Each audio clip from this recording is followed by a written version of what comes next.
Hindi na ako pwedeng mag-vlog sa sementeryong ito dahil nakaban na po ako dito. So ito na guys, yung puntod ng aking lola. Yan.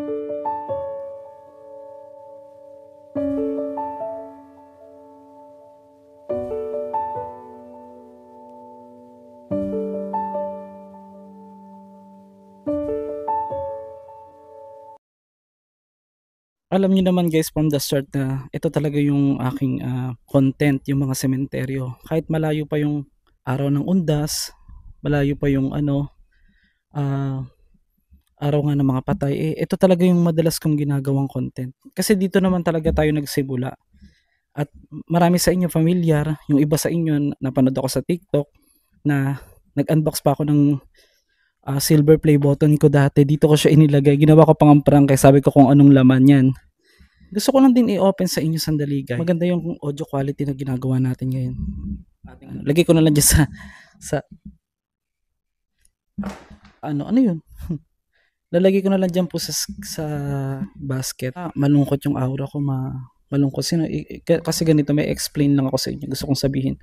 So guys, ito na yung pinaka-property namin, yung pinaka-sementeryo na pinaglilibingan ng aking lolo't lola. Yung mga hindi pa po nakapanood sa akin dati, na in-explain ko na yan. Kasi kami maniniwala namin, di ba sa mga Muslim, meron din ganun na parang hindi na nila masyadong, yung iba pinapaganda, yung kanilang mga puntod ng mahal nila sa buhay. Pero since kami naman is hindi namin pinapriority na totaling pagandahin na ang mga puntod nila, kumbaga ito naman is option naman din sa iyo yun. Pag naman namatay na, paniniwala din sa amin na hindi na talaga sila babalik pa. Pero although pwede naman din pagandahin ito, kaya hindi na kami nag-focus kasi ang pinokus namin, mag-invest kami sa buhay namin, yung nakabili kami ng mga lupa, yung ganun. Pero siguro wala naman din masama kung meron na kaming sariling, kung meron na rin ako sariling bahay at lupa, mas uunahin ko muna syempre magpatayo ng sarili kong bahay at lupa na matitirhan ko kaysa sa unahin kong pagandahin yung puntod yung ng aking mga lola dito at saka lolo, pinsan ko. Kasi katuwiran naman din namin yun. Siyempre, depende nga kung tinuro naman sa'yo, bata ka pa. Hindi naman ganun ang kinalakihan mo. Kasi ako sa amin, ni ang mga kamag-anak nga namin, hindi na masyadong ding dumadalo din dito. Pero nililinis-linis namin ito at pinupuntahan din naman namin. Hindi naman masyadong importante na yung pagandahin mo masyado. Pero makikita nyo, hindi naman sila masyadong napabayaan kung titignan nyo naman siya guys, diba? Yung favorite ng lola ko. From my younger years, I never see such a lovely queen. From the skies above to the deepest love, I never felt crazy like this before. Yung Paint My Love. Bakit wala kang energy ngayon, Master Gala? Sino ba magkaka-energy pag may mga problema ka? Pero laban lang tayo. Lahat naman tao nagkakaroon ng problema, di ba? So guys, ito na yung pinaka-property namin, yung pinaka-sementeryo na pinaglilibingan ng aking lolo, lola, tsaka yung dalawang tito ko. So kung titingnan nyo, maliit lang, napagkasya na sila dyan, pinagsama-sama. And then dito naman yung lola ko. Lagyan naman na ito ay ibinukod na muna yung buto ng lola ko at dyan na lang isinama sa loob. So parang dalawang taong nakalibing dyan. Since itong bakante na ito ay sakop pa namin talaga yan, tinatambakan ng mga ibang pumupunta rito. Yan, ginagawang basurahan. Kaya nga shout out, pag nakita nyo naman ito sa gilid, huwag nyo na pong tambakan pa ng basura kasi ito dilinisin namin, aayusin ko yan since matagal ko nang sinasabi, ngayon pa lang.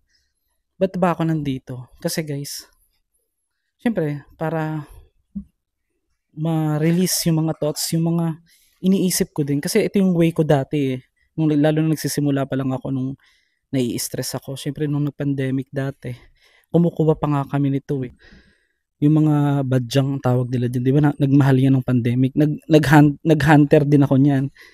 Kaya ako nandito mga master kasi ito yung kaisa-isang sementeryo, kauna-unahang sementeryo na nagpa-ban sa akin. Master Gala, bakit ka na-ban?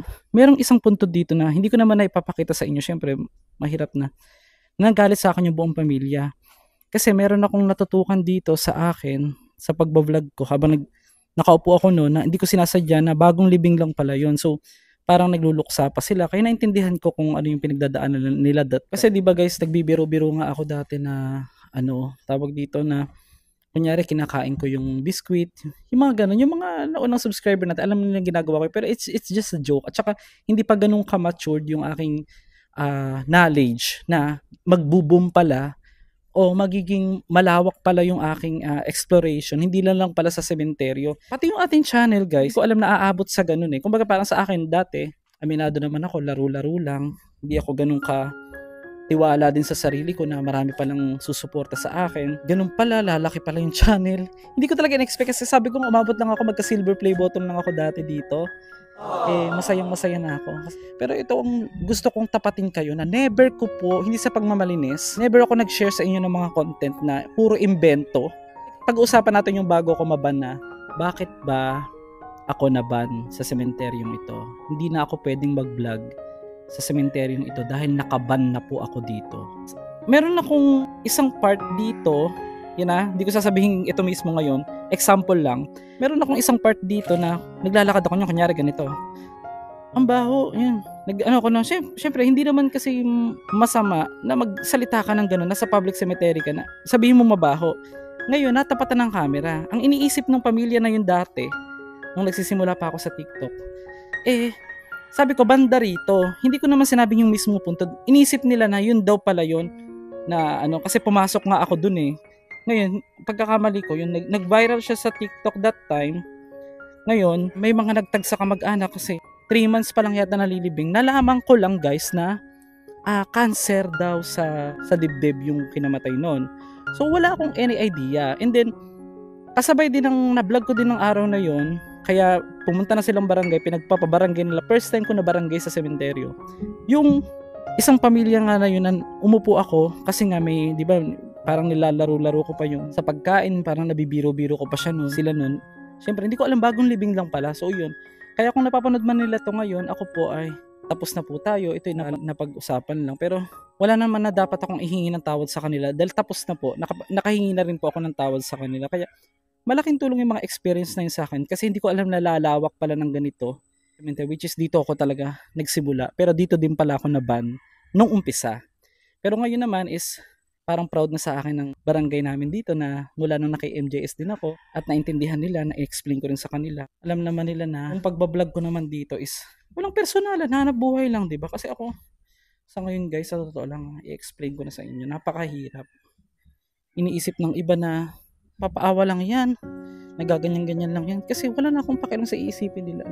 Kasi ako, nagiging desperado ako sa mga kilos ko, sa mga galaw ko, sa mga ginagawa ko, pero in desperate move na wala akong maaapakan, hindi ako gagawa ng masama or what.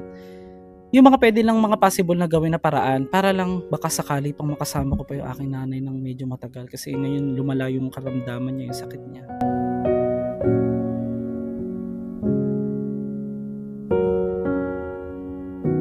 Parang hindi ka kaya. Nanto ka, Nay?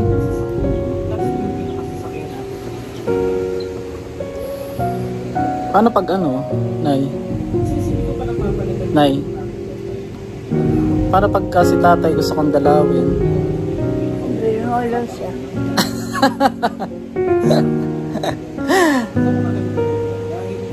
Okay lang sa'yo pag dinalaw ka niya? Ha?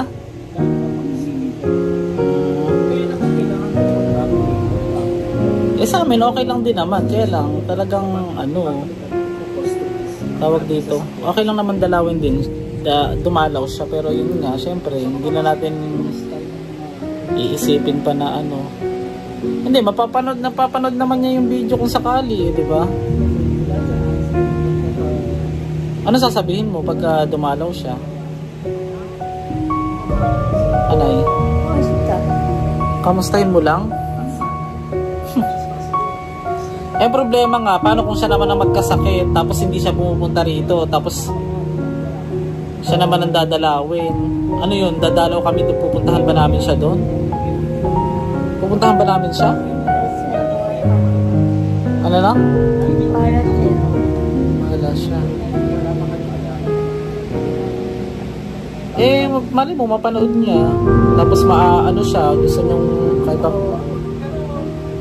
hindi naman niya kailangan maawa, pero syempre para malaman niya din yung kalagayan niya yun na kasi imposible naman din niya napapanood, di ba? Be strong lang. Wala tayo be strong palagi. Kasi yan talagang life natin. Kailangan lumaban lagi.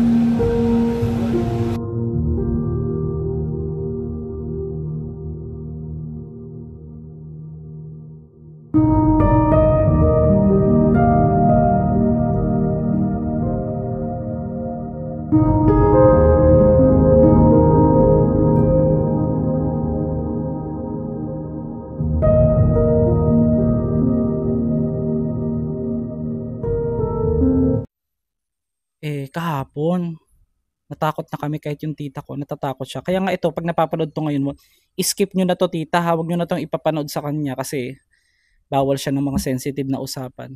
Ganito, kasi nga, di ba sabi ko sa inyo, hindi naman siya Catholic or what. Hindi pumupunta ng sementeryo yon. Ang huling punta ng sementeryo ng nanay ko is yung nalibing yung lola ko, which is ilang taon na yun. Pero kahapon, natakot din kami kasi parang gusto niya magdala daw ng bulaklak sa puntod ng lola ko, linisin daw, dalin daw siya sa sementeryo, samahan daw siya at maglilinis daw ng puntod. Hindi naman namin ginagawa talaga yun. Kaya nga, na-connect ko yung story doon na nakita ninyo yung puntod ng lola ko. Hindi ganun. Kasi nga guys, ganito ang nangyari at tatapatin ko na rin kayo. Which is mahirap pang sabihin to. Halos sa isang linggo, araw-araw kami umiiyak. Dahil tinanggihan na ng doktor. Oo. At sabi ng doktor, parang nakita is, hindi ko masabi pero talaga nagsimula nga sa liver. Yung sasakit niya. Mahirap mang banggitin pero parang cancer daw. Pero hindi naman to confirm pero sana hopefully talaga pero hindi na siya niresetahan guys. Nakakalungkot man, babalita ko sa inyo. Mabigat, masakit pero naniniwala naman pa rin naman ako. Pero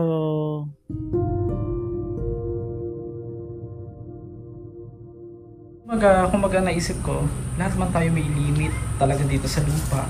Ang isip ko. Pero lahat, mga kaibigan, mga mahal namin sa buhay, mga kaibigan ko, mga kaibigan ng nanay ko, mga kamag-anak, nabigla din doon sa nalaman na although sa ngayon kasi guys, hindi ko alam kung ano yung iisipin ko, hindi ko alam kung ano yung i-react ko. Wala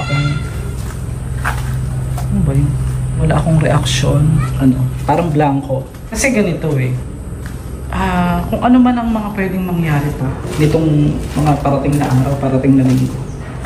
Ang una kong inisip ganito kaya pala tayo nalulungkot masyado kasi sa acceptance natin, syempre hindi naman natin madaling matatanggap kung ano man ang pwedeng mangyari, lalo na sa magulang natin, especially sa nanay ko. Kahit pilitin ko sarili ko maging positive, maniwala na pag nakikita mo kasi siyang nahihirapan palagi, pinagdadasal ko na kung ano man po yung kalooban ng Diyos. Nanay ko ganun talaga. Wala tayong magagawa. Wala ding magagawa ang kahit ipilit mo pa.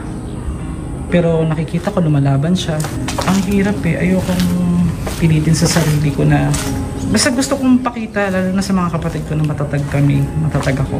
Kung kami-kami lang, hindi namin kaya isipin. Kung kami-kami lang, lalo na mga pinagdaanan namin. Pero lahat kami is may strong. Tsaka lalo na dapat hindi pwedeng ipakita na isa malulungkot ang lahat. Kaya nga dapat hanggat maaari may mga pinag-uusapan na rin kami, mga pwedeng mangyari privately, maging handa. Yun lang naman yun. Hindi naman ako natatakot na masakit, nakakatakot naman talaga, pero ngayon nawawala yung takot ko kasi ganito yung isip ko. Ang Panginoong Jesus nga di ba nung nagkatawang lupa siya rito, bago siya mawala, bago siya mamatay sa katawan niya, umakyat siya sa langit, naging tao siya, di ba? Naranasan din niya kamatayan. Lahat tayo mararanasan natin yun. Mahirap mang sabihin, mahirap tanggapin sa una, pero maiintindihan din natin. Yun na lang. Kaya i-cherish natin yung mga bagay na habang nandito sila, paramdam natin sa kanila. Kanina yung dumalo sa kanya sa nanay ko, yung mga kaibigan niya, lalo na yung mga kasister niya. Parang sinabi niyang proud siya. Ngayon ko lang narinig sa kanya. Ang sarap pakinggan, ang sarap narinig na ayun, may lakas-lakas pa siya. Tapos sinabi niya yung word na alagang-alaga ako dito. Alam mo, ang sarap. Sabi ko nga, binibiro-biro ko pa nga, yan, narinig nyo ha. Sinabi niya na alaga ako dito. Ibig sabihin, kampante siya. Alam niya, naramdaman niya na inaalagaan namin siya. Mahal na mahal namin siya. Kaya, hindi na ako masyadong dadrama. Oo. Ito, payo ko lang sa inyo, lalo na sa inyo, may mga pinagdadaanan din kagaya ko na may malubhang karamdaman yung mga magulang bago mahuli ang lahat. Sabihin niyo lahat ng gusto niyo sabihin. Ibigay niyo sa kanila lahat ng gusto nilang hinihiling nila. Kasi hindi natin hawak ang oras, hindi natin hawak ang bawat minuto na pwedeng mangyari. Kaya, yun guys, pasensya na kayo. Gusto ko lang maglabas sa inyo, magkwento sa inyo kasi hindi naman kayo talaga iba. Lalong-lalo na yung mga first day subscribers natin dyan. Hanggang ngayon, thank you so much. Balik abandonadong lugar tayo sa mga susunod. May mga nakaredy na ako. Huwag kayong mag-alala guys.